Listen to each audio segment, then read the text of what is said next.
అందరికీ నమస్కారం అండి. అక్షయ తృతీయ అనగానే అందరికీ గుర్తొచ్చేది బంగారం. కానీ పెరిగిన ధరల వల్ల అందరూ బంగారం కొనడం సాధ్యం కాకపోవచ్చు. అయితే కంగారు పడకండి అసలే. మన శాస్త్రాల ప్రకారం బంగారం కొనలేని వారు ఈ 4 చవకైన వస్తువులు కొన్నా కూడా సాక్షాత్తు ఆ మహాలక్ష్మి అనుగ్రహం పొందుతారనమాట. అవేంటో చూద్దామా? సో మొదటిది వచ్చేసి ఉప్పు.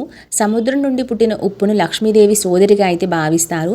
ఈ పవిత్రమైన రోజున ఒక అరకిలో కల్లుప్పును కొని ఇంటికి తెచ్చుకోండి. దీనివల్ల మీ ఇంటిపై ఉన్న నెగిటివ్ ఎనర్జీ తొలగిపోయి ఐశ్వర్యం అక్షయం అవుతుంది. కేవలం 20 రూపాయలతో చేసే ఈ పని కోట్లు ఇచ్చే ఫలితాలనైతే ఇస్తుంది. ఒక్కసారి ట్రై చేసి చూడండి. రెండవది వచ్చేసి ధాన్యాలు. అక్షయ తృతీయ నాడు బియ్యం, గోధుమలు లేదా కందిపప్పు వంటి ధాన్యాలను కొనడం వల్ల మీ ఇంట్లో అన్నపానాదులకు ఎప్పుడు లోటు ఉండదు. ఆ అన్నపూర్ణ తల్లి చల్లని చూపు మీపై ఉంటుంది. ముఖ్యంగా ఈ రోజున బియ్యం కొని పేదవారికి దానం చేయడం వల్ల అపారమైన పుణ్యం కూడా లభిస్తుంది. ఇక అక్షయ తృతీయ రోజున బంగారం కొనలేని వారు తెచ్చుకోవాల్సిన మూడవది ఏంటి అంటే మట్టి పాత్ర. అవును, ఇది ఎండాకాలం కాబట్టి అక్షయ తృతీయ నాడు కొత్త మట్టి కుండను కొని అందులో నీరు నింపి దానం చేయడం వల్ల మీ జాతకంలో ఉన్న దోషాలైతే ఖచ్చితంగా తొలగిపోతాయి. మట్టి ప్రకృతికి చిహ్నం. ఈ చిన్న వస్తువు మీ ఇంట్లో సుఖశాంతులనైతే నింపుతుంది. ఆ తర్వాత 4వది తెచ్చుకోవాల్సింది ఏంటంటే బంగారం కొనలేని వారు కనీసం ఒక చిన్న వెండి నాణం లేదా పూజ గది కోసం ఒక చిన్న ఇత్తడి దీపం లేదా గంటను కొన్నా కూడా అది శుభప్రదమే. లోహాన్ని కొనడం ముఖ్యం అన్నమాట. అది ఏ లోహము అన్నది పక్కన పెడితే ఏదో ఒక లోహాన్ని కొనడం అయితే ముఖ్యం. సో మనం పూజకి పనికొచ్చే లోహాన్ని కొనడం ఇంకా మంచిదన్నమాట. సో అది ఎంత విలువైనది అన్న దానికంటే ఎంత భక్తితో కొన్నామన్నది ముఖ్యం అన్నమాట.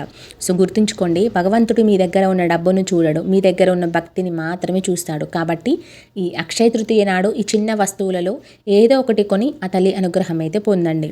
ఈ వీడియో మీకు ఉపయోగపడితే తప్పకుండా లైక్ చేయండి. అందరికీ అక్షయ తృతీయ శుభాకాంక్షలు. ఆగండి, ఇంతటితో వీడియో అయిపోలేదు. మీకు మరికొన్ని రెమెడీస్ అయితే చెప్పాలనుకుంటున్నాము. అదేంటంటే పసుపు కొమ్ముల రెమెడీ అన్నమాట. బంగారం పసుపు రంగులో ఉంటుంది కదా, పసుపు కొమ్ములు కూడా అదే రంగులో ఉండి లక్ష్మీదేవికి అత్యంత ప్రీతిపాత్రమైనవి కదా. సో ఈ రోజున 5 లేదా 11 పసుపు కొమ్ములను కొని వాటిని పూజలో ఉంచి ఆపై ఎర్రటి బట్టలు కట్టి మీ బీరువాలో ఉంచండి. ఇది సాక్షాత్తు బంగారాన్ని ఇంట్లో ఉంచుకున్నంత ఫలితాన్ని ఇస్తుందని అయితే నమ్ముతూ ఉంటారు. చాలా తక్కువ ఖర్చుతో కూడా పరిహారం చేయొచ్చు అనమాట.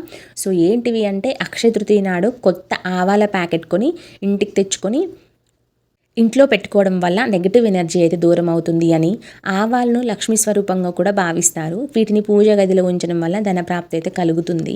అలాగే సాధారణంగా కొబ్బరికాయ అంటే చాలా చిన్నవిగా ఉండే శ్రీఫలాలు మార్కెట్లో దొరుకుతాయి కదా, చాలా స్మాల్వి. సో అవి కూడా తెచ్చుకోవచ్చు. సో ఇవి లక్ష్మీదేవిని ఆకర్షించే గుణాన్ని కలిగి ఉంటాయంట.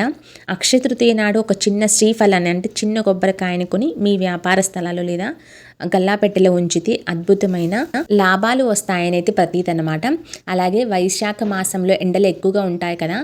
సో ఈ రోజున ఎవరైతే పేదవారికి కొత్త చెప్పులు కొని ఇవ్వడం వల్ల పాదరక్షక దానం చేసిన పుణ్యం దక్కుతుంది. జ్యోతిష్య శాస్త్రం ప్రకారం దీనివల్ల శని దోషాలు తొలగి పనుల్లో ఉన్న ఆటంకాలు కూడా తొలగిపోతాయి. పూర్వకాలంలో అక్షయ తృతీయ నాడు విసనకర్రను దానం చేసే సంప్రదాయం ఉండేది. సో ఇతరుల తాపాన్ని అంటే వేడిని చల్లబరిచే ఏ వస్తువైనా ఈ రోజున కొని దానం చేయడం వల్ల అక్షయమైన పుణ్యం అయితే లభిస్తుంది అని మన కొన్ని శాస్త్రాలు అయితే చెప్పబడ్డాయి. సో ఇదండి అక్షయ తృతీయ రోజున బంగారం కొనలేము అనుకున్న వారు ఈ చిన్న వస్తువులతో తెచ్చుకొని బంగారంతో సమానమైన వస్తువులను అనమాట ఇవి తెచ్చుకోవడం వల్ల కూడా మనకి అంతే ఫలితం అయితే దక్కుతుంది. సో అందుకోసమని మా దగ్గర డబ్బులు లేవు, బంగారం కొనలేవు అని ఏ మాత్రం కూడా చింతించిన అవసరం లేదు. అలాగే కొన్ని రెమెడీస్ కూడా చెప్పడం జరిగింది కదా, వీలైతే అవి కూడా పాటించండి. Thank you for watching. Akshaya Tritiya శుభాకాంక్షలు.